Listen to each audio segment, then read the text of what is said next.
We just went to see Murder in the Orient Express this week. A 2-hour-long movie in which Kenneth Branagh directs and acts in and just spends most of the time roasting his own cast in a ridiculous French accent from behind the most hideously large moustache of all time. What do you think of it, John? Well, it was one of the best roasts I've seen for a while. There is a lot of that in the movie. There is like a moment in the movie where his character and Johnny Depp's character are having a conversation quite early on. I think you'll remember it. And Johnny Depp's character is like pleading, "Oh, please help me. Will you please help me?" And he's like, "No, I do not like your face." And then he just kind of walks off and is like, it's the most blunt thing ever. That was kind of like half of his performance in the movie. Up until maybe about 10-15 minutes after the murder happens. Murder happens at like the end of the first act, almost. That and turning down Propositions by Michelle Pfeiffer. Oh yeah, that was another thing. It was kind of a bit of an interesting movie because I think it turned out pretty average. Yeah, the movie was really like fine in a sense. It was just a really simple, straightforward murder mystery kind of thing. But the best part about it is clearly like the cinematography and like the direction and the visuals. It was weird because they had like Kenneth Branagh has this amazing ability to bring like he has great actors. He's a great director. He's got like Johnny Depp, Willem Dafoe, Penelope Cruz, who turns in an okay performance. Has Daisy Ridley, Judi Dench as well. They've got plenty of great actors and stuff, and like it's amazing how he can take all of these fantastic elements, cinematography, actors, direction, writing, and then turns it into like a completely average movie. And it's not even bad. I think it's like, I would put it on the right side of average. It's like a good average movie. Yeah, it's like an average where like if you watch it, you'll get like some mild enjoyment out of it. If you've never know the story at all, you'll probably enjoy it more than if you have. I don't know, it's a bit of a weird thing because, full disclosure, we're not going to explain what the ending is maybe until the second half of the video. We'll talk about more spoilers. Like, basically, this film has like quite a famous twist ending. Twist ending. Yeah, like the twist ending. The twist ending of the source material is pretty well known, and I mean, I'd maybe seen the episode of Poirot. So I'd seen. I might have seen that, but regardless of that, I knew the ending going in. John didn't, and I think that was a big difference between that was the only real difference between our viewing of the movie. Yeah, really. I was actually able to have the who did it and try to figure things out. I had seen bits and pieces of Poirot, and I kind of knew Poirot a bit. He didn't really know anything about Poirot other than what you see in the trailers, really. Yeah. I was surprised that Poirot was so heavily included so much Imagine Dragons.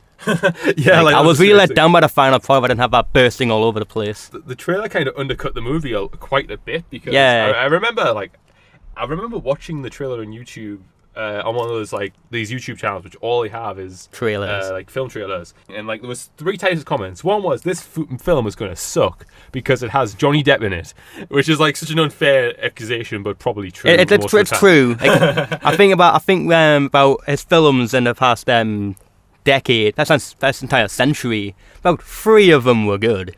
He's had a rough time, but so yeah, a lot of people are going, "Oh, this film's gonna suck because Johnny Depp's in it." Say he's had a rough time. He can afford an island now.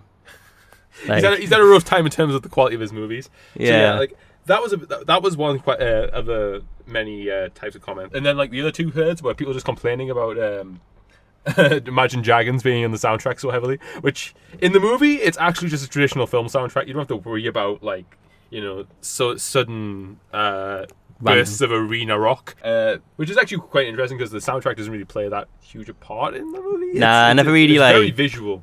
Yeah, never really takes the stage or anything. You don't really notice it. But I don't know. The thing I did like about the trailer, which kind of set up the movie a little bit for me, is I really like the fact that it kind of introduced all of the characters by giving them an archetype. Yeah. Kind of in how you think of Clue. It gave them all so it was the nurse, and then the I can't remember what they were specifically. The nurse, the doctor. Yeah. They give them all a different archetype, and it was kind of cool because it kind of set up the characters as archetypes. Even though now thinking about it now, right, I can't remember what any of the characters. I know. That's the worst. That's probably the worst part of the movie. Yeah. It's that the mystery part, who did it and the motive for it was really underplayed. I think the only one that really got a huge this guy could actually do it is probably Josh Gad's character. Oh yeah. Yeah, like I was really let down that Judi Dench didn't get much like screen time. Yeah, it was weird as well because they had like all of the characters, like all of them had bits where they were being investigated, and there were bits and pieces put together, and like all these false leads and stuff. And the problem with the way that the film was constructed was that since you know nothing about these characters going in, it's almost the way they show Poirot kind of working out things about these characters and getting into their backstories. It almost feels like it might have been better if we knew more about all of these characters going like in. So like we spent a little bit with all the characters, kind of establishing them, rather than establishing Poirot in the beginning of the movie. Yeah, because that intro served very well to like set up Poirot very well. Yeah, it was an intro, yeah. But I feel like you said, probably wasn't necessary to like know so much about him as like the rest of the movie when he's investigating it. Pretty much does the exact same thing that the intro would do. Yeah, because the intro was good, and maybe they could have. I mean, we're thinking about like the way we're talking, we'll probably be adding another 40 minutes to the movie, which I wouldn't have even complained because the movie did feel a bit short. Oh yeah, I remember when I was watching it, and I had like the whole scene where it was like the fake out kind of thing, which led up to the final act. And I'm like, wait, hang on, it's over now? Like, it didn't seem... It would have been like 100 minutes? Yeah, there's a lot of...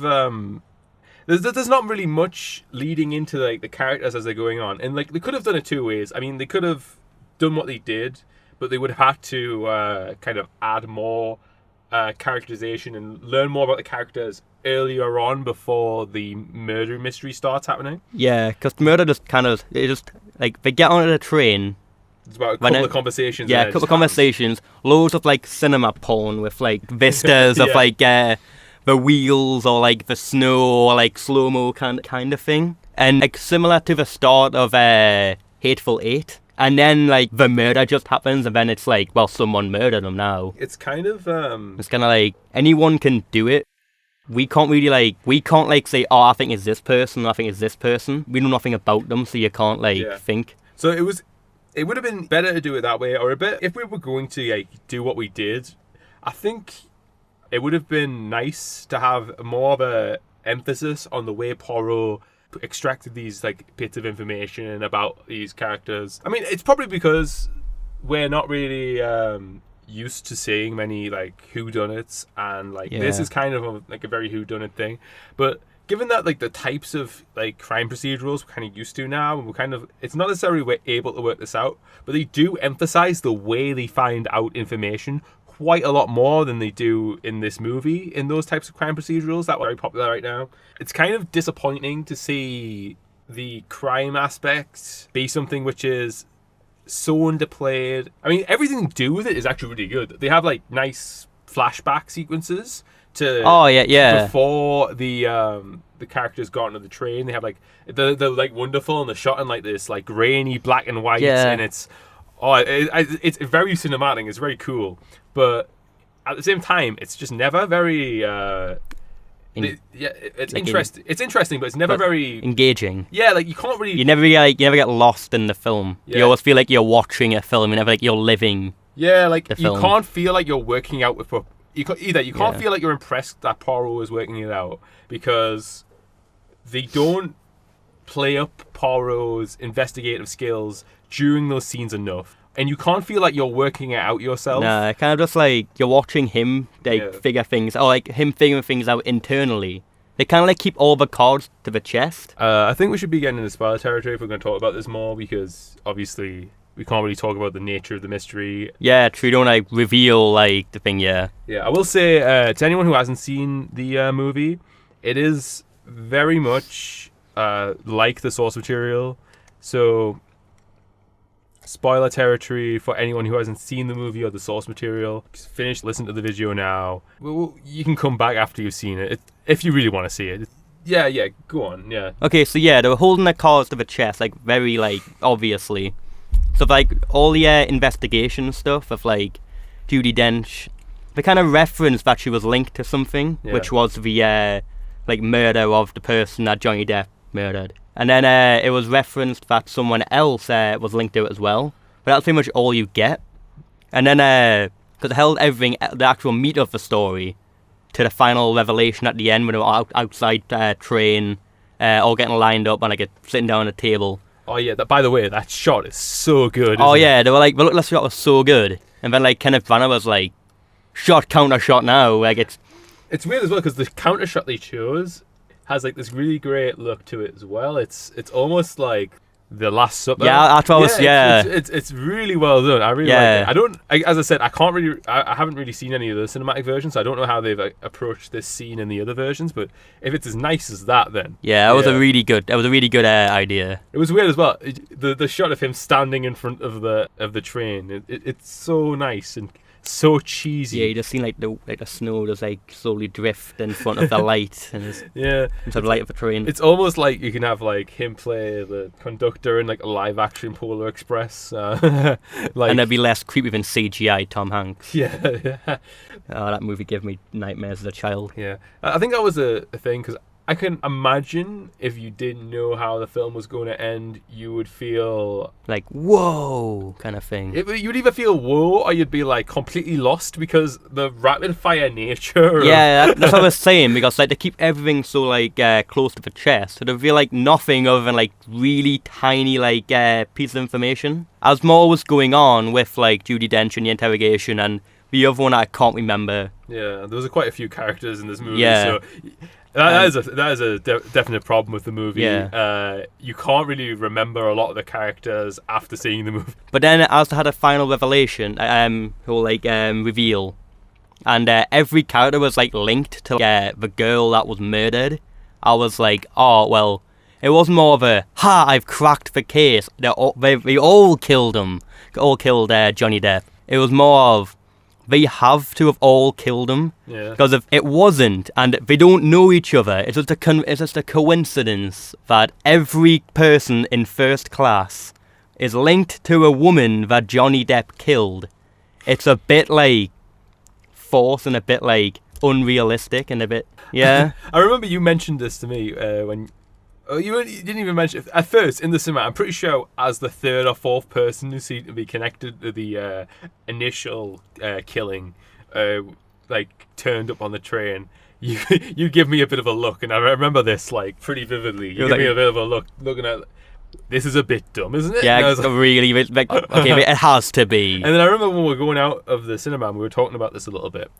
You went, yeah, I just thought this film, either something's going on tight to the plot, or the film is just really contrived. Yeah, because I was thinking it has to be like really be like they all did it. Yeah, props they kind of do make it something you can reasonably guess, but it's nothing that you really guess out of like some sort of internal logic. It's just it's a sense of this is kind of like just stupid. It's the only way the plot can go. It's stupid otherwise.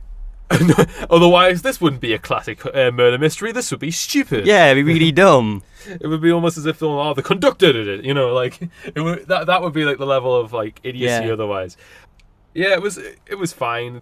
I like the message of the movie as well. Like they kind of bring it. That murder is not always black and white. Yeah, like it's nothing. It's nothing groundbreaking, but at least there is like some sort of like core to the movie. There's a point to the movie. Yeah, it's not just a murder mystery. It's like an actual murder mystery with a bit of heart and a message to it. Outside of the plot, do we have anything else we can talk about? Like, I found the ending funny. The ending was really. I think it wasn't intentional. Oh, it definitely wasn't intentional.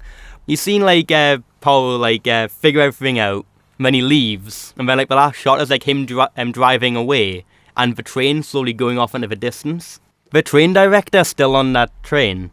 And, like, he knows everything. Yeah, he's stuck there with, like, 12 murderers. He's, like, not gonna survive. He's gonna die. Yeah. I also love the fact that his, Paul's, the answer to that murder that he gave to the police was that, like, some guy managed to get into the train, kill Johnny Depp, and escape. And then, like, even the director was like, that is, like, really dumb and, like, makes no sense. It's just funny that, like, it actually, like, worked. No, because I think part of the point is that Poirot is such a great detective. Yeah. They just respect him. They all just listen to anything he says, really. Yeah, his word is gospel. A man managed to get onto, like, a snowy mountain, climb in a window, stab a guy, like, 18 times, get out of the train, and run away during, like, a avalanche and, like, survive. If you think about it, all of the things connected to the initial killing it does kind of all point towards everything with the killing points towards the act being done by like the entire of the Cast. the cast. Yeah. Like the fact that there's 12 people who were murdered and there's 12 stab wounds, and all the stab wounds are of different sizes Yeah. and with different force, because like all that's quite like well done, but it is kind of like, yeah, it's worked out by the audience. So why can't what's stopping the police Like figuring it out? Like, wait a second, one person doesn't stab like another person 12 different ways with different amounts of force, and like it seems so like maybe these people get caught by somebody else later down the line, but that's a different story. Or the fact that the director gets found the next day of 12 identical stab wounds. Yeah, another mafioso caught on the train decided, oh wait, I haven't killed the train conductor. Maybe I should kill. I also like how Poirot just instantly doesn't think that the kitchen staff or anything could do this. Oh yeah, that's true. But I feel like that's just a side effect of the the time of the movie. There's a couple of weird things. Like I like historical things. Like it's like there's a guy who true to the novel is like he's like pretending to be a Nazi, and then there's one of the guys who is mentioned to have very misguided opinions on Stalin, quote unquote. And then there's like a good thing. There's a lot of like good lines about the fact that one of the there's like a Latino member of the cast, and then there's like a black guy in the cast. Oh, he'll be blamed simply because he's called Marquez. Yeah, like there's a lot of like stuff. Some of it's quite respectful. Some of it actually kind of borders on like implausibility because of how respectful towards race it is. I would almost prefer if they were a bit racist. Just for the sake of it. Everyone started blaming the black guy. It would be a bit more believable if everyone was a bit racist, a little bit more racist. It's probably because like in the context of the movie, they all know everyone did it, so like they're not gonna. Yeah. And they're all kind of friends with each other, so it doesn't matter that one's Latino, one's black. Really, the point is, it would make more sense if they were a bit more racist, because like it would have fit with the time a little more. Everyone's a little bit too respectful, so it's not that bad a thing, but it can be a little bit irksome when so many people they just bring it up quite a lot. I don't know.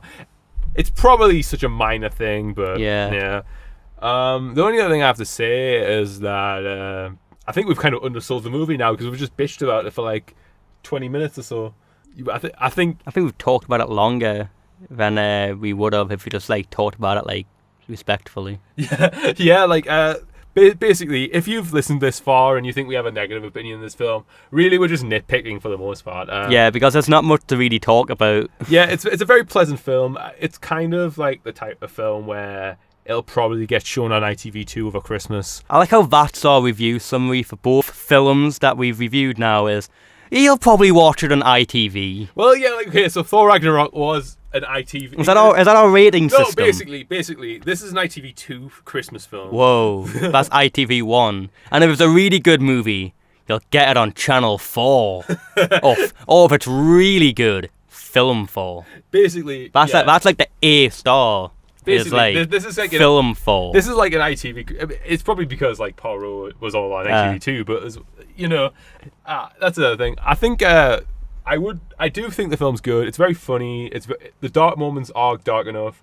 For the most part, it's okay. Yeah, it's a. I think I said it at the start of the review. It is a fine, like watchable film that looks very nice. I think I would watch a sequel for this movie, assuming that it had the same amount of quality. If it has the same like production design and cinematography, then you'll watch it just for the visuals. Yeah, like I think even the plot, because there are better Agatha Christie plots than Murder on the Orient Express. True. So I would actually watch another one of these movies, assuming it was of the same quality. Sequels do tend to have. I think people should see it if they have the inclination to see it. It's nothing like amazing, but if you have like a cinema card, go watch it. But like, yeah. If you have some spare time and you're looking bored, if you're looking for an okay movie to watch, it's all right. It's good. The film's good. It's in the cinemas right now, so go and see it if you want. That's Murder on the Orient Express from me. Any more concluding thoughts? No, I'm fine. I'm fine. So it's Anthony signing off. And John signing off.